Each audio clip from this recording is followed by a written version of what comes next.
प्रणतधार सुंदर साथ जी, अमेरिका और कनाडा के सुंदर साथ जो वार्षिकोत्सव आज मना रहे हैं, उनके लिए मेरी शुभकामना।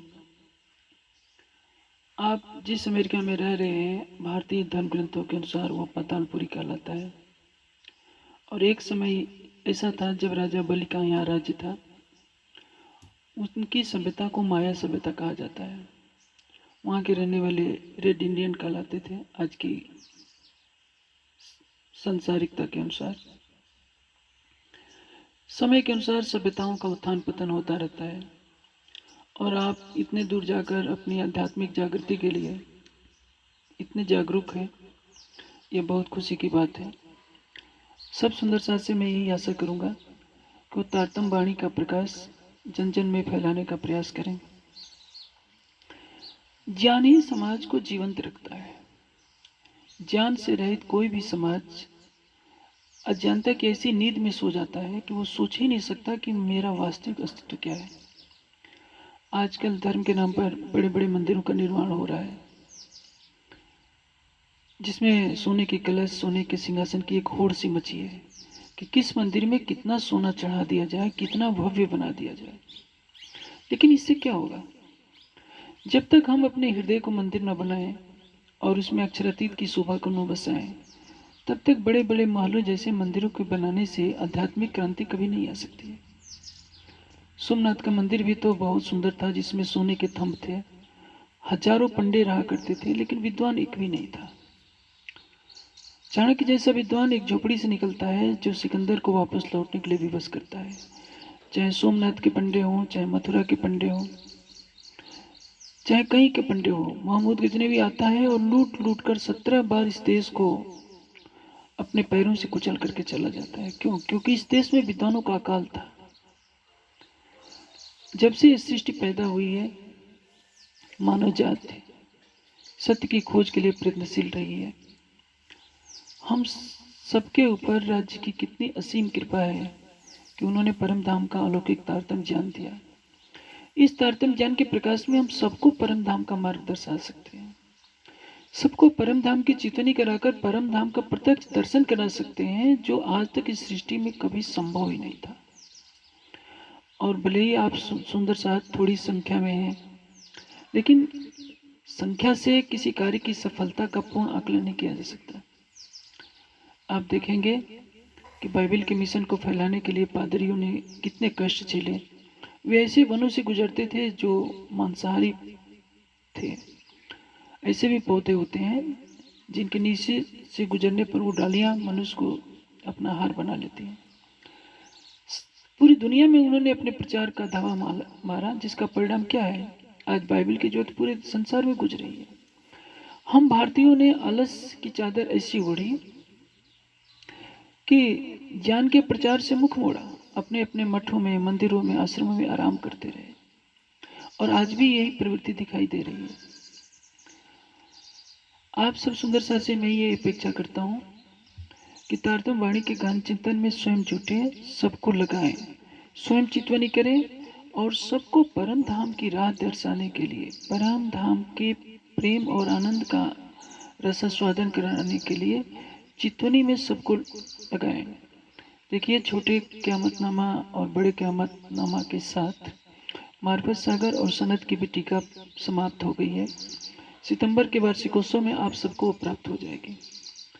मार्फत सागर में एक बहुत बड़ी बात कही गई है कि अर्श बका पर सिजदा करावसी इमाम। श्री प्राणनाथ जी सबको परम धाम में युगल स्वरूप के चरणों में प्रणाम कराएंगे। यदि बात सबको पता चल जाए कि हम बैठे कहाँ हैं इस संसार में जो स्वप्नवत है, और इस स्वप्नवत संसार में हर वस्तु नश्वर है। हम जिस शरीर को सजाते हैं, खिलाते पिलाते हैं, यह भी एक दिन नष्ट हो जाएगा।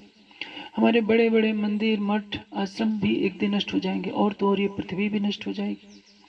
तो हमारी भक्ति अखंड की होनी चाहिए, और अखंड की यह भक्ति हमें चितवनी से प्राप्त होती है।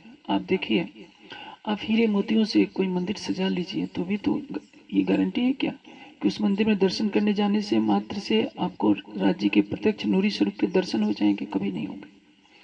मंदिर तो इसलिए बने होते हैं कि वहाँ समाज को इकट्ठा किया जाए, और जिस मंदिर से ज्ञान न फैले, जिस मंदिर में चितवनी की प्रेरणा न दी जाए, वहाँ मात्र सेवा पूजा से कोई आध्यात्मिक विशेष उत्थान नहीं होने वाला है।